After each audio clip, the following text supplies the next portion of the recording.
Hello students, welcome to A to Z পরীক্ষা। তো প্রতিদিনের মতো আজকেও একটি সারাংশ নিয়ে চলে এসেছি।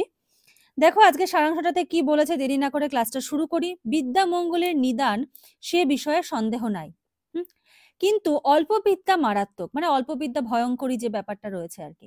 সংসারে প্রত্যেক ব্যক্তিরই আপনার যথার্থ মূল্য বুঝিয়া চলা উচিত। হ্যাঁ, প্রত্যেকটা ব্যক্তিরই নিজের কতটা ক্যাপাসিটি রয়েছে সেটা বুঝে প্রত্যেকের চলা উচিত। যে ব্যক্তি যে বিষয়ে বিশেষ রূপে দক্ষ নহে, তাহার পক্ষে সেই কার্যে হস্তক্ষেপ অবিধেয়। হ্যাঁ, মানে আমি যে বিষয়টা সম্বন্ধে জানি না সেটা বিষয়ে আমি অন্য লোককে জ্ঞান দিয়ে চলে আসলাম, ঠিক আছে। আমি যে কাজটা জানি না সেই কাজে আমি হস্তক্ষেপ করলাম, তো সেটা নিশ্চয়ই ঠিকঠাক হবে না। যে ব্যক্তি অর্ধশিক্ষিত সুশিক্ষিতের ভান করা তাহার অনুচিত। হ্যাঁ, কেউ ধরো অর্ধশিক্ষিত, তার সে সম্বন্ধে জ্ঞান নেই, মানে অল্প বিদ্যা ভয়ঙ্করী, মানে সে খুব শিক্ষিত আর কি, এমন একটা ভাব করে। কেননা ইহাতে সে যে কেবল আপনার ক্ষতি করে তাহা নহে, তাহার এইরূপ আচরণের দ্বারা সমাজেরও বিষম অনিষ্ট সাধিত হয়। হাতুড়িয়া বৈদ্যগণ প্রকৃত চিকিৎসক নহে, চিকিৎসা শাস্ত্রে তাহাদের অতি অল্প জ্ঞানই থাকে, কিন্তু তাহারা নিজেরাও বুঝে না, বা বুঝিলেও অপরের নিকট স্বীকার করে না। মানে হাতুড়ে ডাক্তার বলে না, তারা তো প্রকৃত চিকিৎসক বা প্রকৃত ডাক্তার না। যে প্রকৃত ডাক্তারের যে জ্ঞান রয়েছে সেই জ্ঞানটা তাদের নেই। হ্যাঁ, তারা সেটা নিজেরাও জানে, কিন্তু সেটা প্রকাশ করে না বা স্বীকার করে না। সুতরাং তাহারা কোনো সুচিকিৎসকের ভান করিয়া যদি সংকটাপন্ন রোগীর চিকিৎসার ভার গ্রহণ করে, তবে ওই রোগীর মৃত্যু অবশ্যম্ভাবী।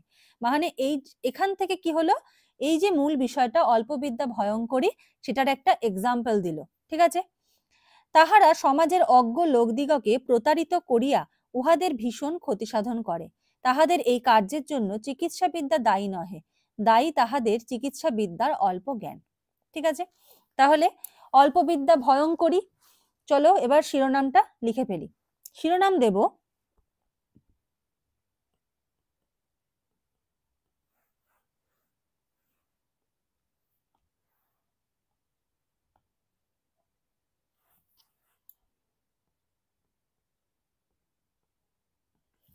অল্প বিদ্যার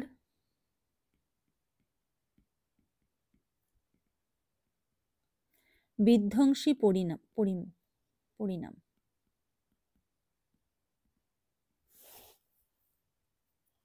বা দিতে পারো অল্প বিদ্যার ভয়ঙ্কর পরিমাণ, বা অল্প বিদ্যা ভয়ঙ্করী, যেটা চলতি কথায় রয়েছে আর কি।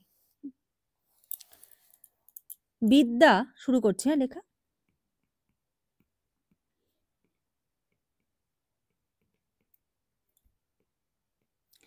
মঙ্গলের হলেও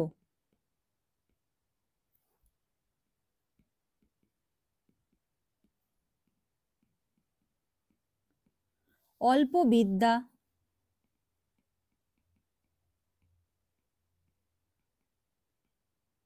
বিপজ্জনক।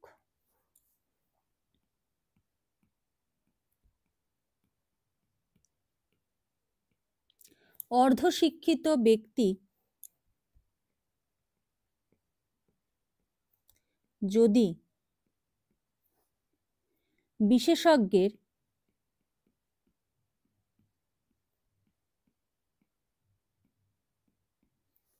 ভান করে,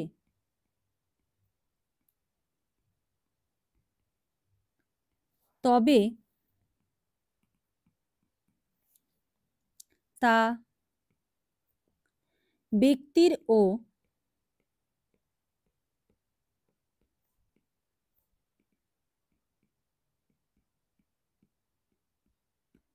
সমাজের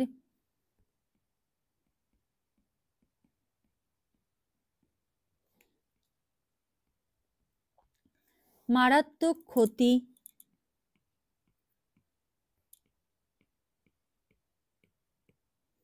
ডেকে আনতে পারে।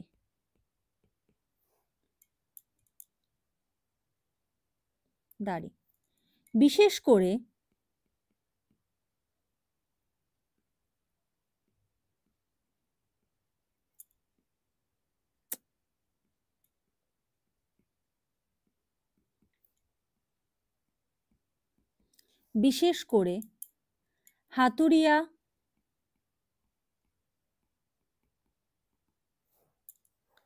বৈদ্যগণ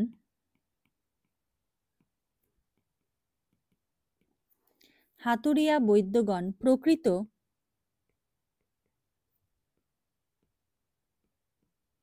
জ্ঞান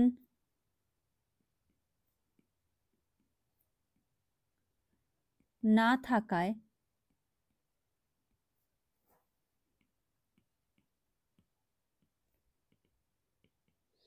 ভুল চিকিৎসা করে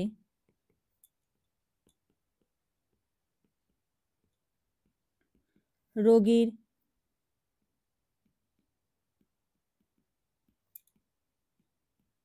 জীবনহানি ঘটায়।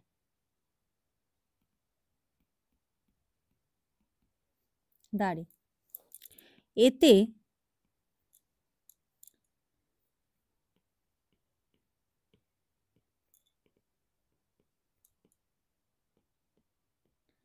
চিকিৎসা শাস্ত্র নয়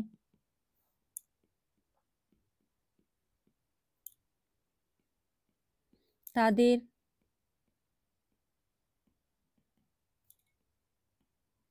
অজ্ঞানতাই দায়ী। ঠিক আছে, তো এই হলো আজকের সারাংশ। একটু ওয়ার্ড কাউন্টটা করে নিই। 1 2 3 4 5 6 7 8 9 10 11 12 13 14 15 16 17 18 19 20 21 22 23 24 25 26 27 28 29 30 31 32 33 34 35 36 37 38 39 40 41। যেহেতু প্যাসেজটা একটু বড় তো 50 ওয়ার্ডের মধ্যে রাখতে চেয়েছিলাম, তো 41 এর মধ্যে হয়েছে। ঠিক আছে, তো যদি ভালো লাগে সারাংশগুলো অবশ্যই লাইক করে দিও। আজকের মতো এখানে শেষ করছি, নেক্সট ক্লাসে আবার দেখা হবে, কথা হবে। আজকের মতো এইটুকুই, থ্যাংক ইউ। আর একটা কথা হলো, কালকে সকালে তোমাদের জন্য একটা প্রতিবেদন আসছে, হ্যাঁ, আর কোন কোন টপিকের প্রতিবেদন তোমরা চাইছো সেটা কমেন্ট করে জানিও, ঠিক আছে।